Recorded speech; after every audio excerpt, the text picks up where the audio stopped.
Welcome to the latest video, and in this video short, well, what we're excited to announce is the publication of the Six Sigma Black Belt Handbook.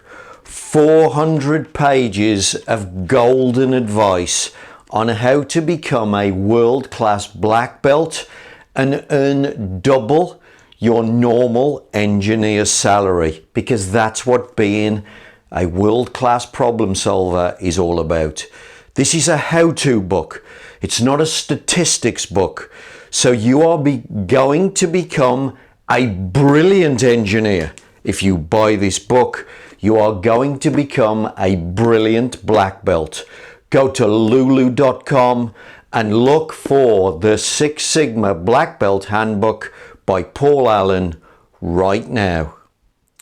Welcome to the latest video, and in this lean lesson, well, what we're going to talk about now is some beautifully simple but really effective elements of standard work. Now what we're beginning to talk about is box sizes. Oh wow, box sizes. Box sizes for incoming raw materials. Here's the question: what is your standard work for doing this? Or do you just order the component? Let's say it's a little plastic piece like this. Do you just order the component and let the supplier decide what boxes they send it in? If you do that, you are locking yourself in to pain and lean waste like you wouldn't believe. So let's talk about having standard work for box sizes and what that might cost you, or indeed what that might deliver to you as benefits. Now think about this. Before we move on, think about where we've got to. We are building this on top of other elements of standard work. This is why standard work is so influential in your company. So what we've done, let's think. We've leveled the load. We have set up min-max type pull systems for the raw materials to come into the factory. We've decided a rule for standard batch sizes, which of course is linked to the min-max rules.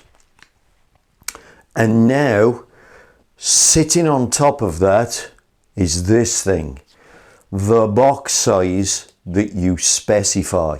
Now look, let's show you some examples of what boxes you could have, let's say for this little plastic component, and what that might mean to you in terms of waste, efficiency, factory size, all kinds of stuff. So I've just collected 3 boxes in my house. I just happen to have them lying about. These are boxes for stuff that's been delivered to me off the internet. So this is the first one, look. So you could let that little plastic component arrive in a box like this. All right, wouldn't be an unusual size. Probably how many would I get in here? Probably about 1,000 of those little plastic discs. Okay, so there's box number 1. How about box number 2? You could have them come like this. How many's in there? Probably, let's have a look, 10 on a layer, 3-4 layers, so maybe 30 to 40 in a box. That's a choice. Okay, so you could choose that. Key point though, you're choosing. Don't let the supplier choose standard boxes that they want to send the material in. And the last box you could use, of course, looks like this. So this is a plastic box that I'm going to use for a bit of storage around the house. It's stackable. You can see the lids have stacked on top of one another here. So it's a stackable, of course this is returnable, so this would be going round and round. So if you want to be super green and you don't want to keep throwing cardboard in the bin, maybe a plastic returnable box is the key. But of course if I have it delivered in that, wow, I might have 2,000-3,000 delivered.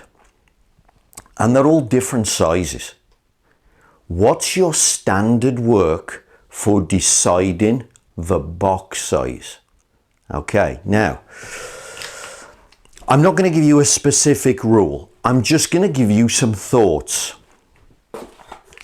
Imagine trying to lay out a production area if all the boxes are this size. So you're trying to design a production system here. You got an operator, they're doing some assembly, and we've got tiny little boxes. Okay, so they're maybe doing the assembly on here, and the parts are flowing into the assembly, and the things disappearing off to the next operator. Think how big, think how tight, think how fast the operator's going to work. Now think of the big box. Think of 5 or 6 big boxes. How much space do I need to put them in?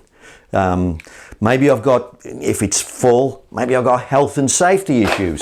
I got no health and safety issues with this thing, for example. So if we have the bigger boxes, straight away, look at what's going on.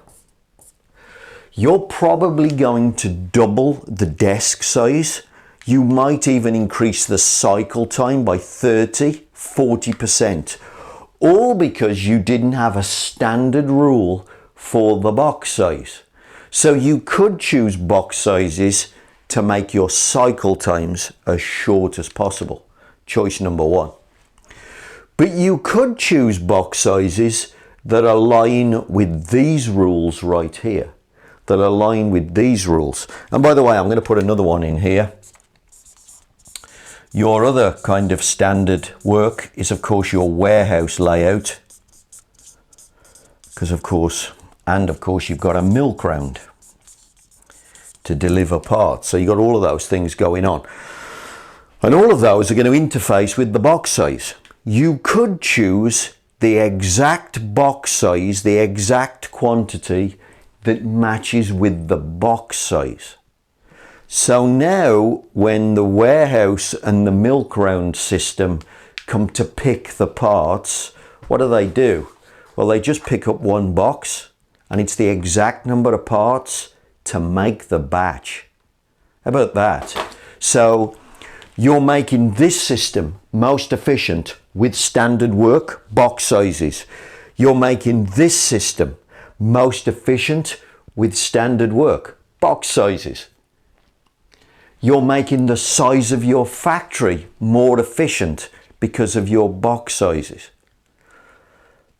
The money that's in your choice, the money here is simply enormous. So what's your rule for choosing a box size? Does it align with the batch size? Does it align with your efficiency and your speed targets? What's your standard work? Does it align with your green targets? Maybe they're all returnable boxes, and that's kind of important to you. Maybe that's the way you choose your box size. But here's the point. You've got to have standard work for this. Because you've got standard work for all these things, now you can make intelligent choices here. And this is the power of lean. Standard work on top of standard work. Your factory is getting faster, your factory is getting smaller, or indeed you're making more money out of the same footprint. But only with standard work is this possible. And then, of course, as people optimize this even more, optimize this even more, you can optimize this even more. So you're constantly optimizing. Once you've stabilized with standard work, now you're constantly moving forward with little incremental improvements all the time. And when you do that, you just make bucket loads of cash. This is a technique nobody thinks about. Why don't they think about it? Because they don't have the standard work foundations to stand it upon. Do standard work from all elements of your business, and you start to make bucket loads of cash.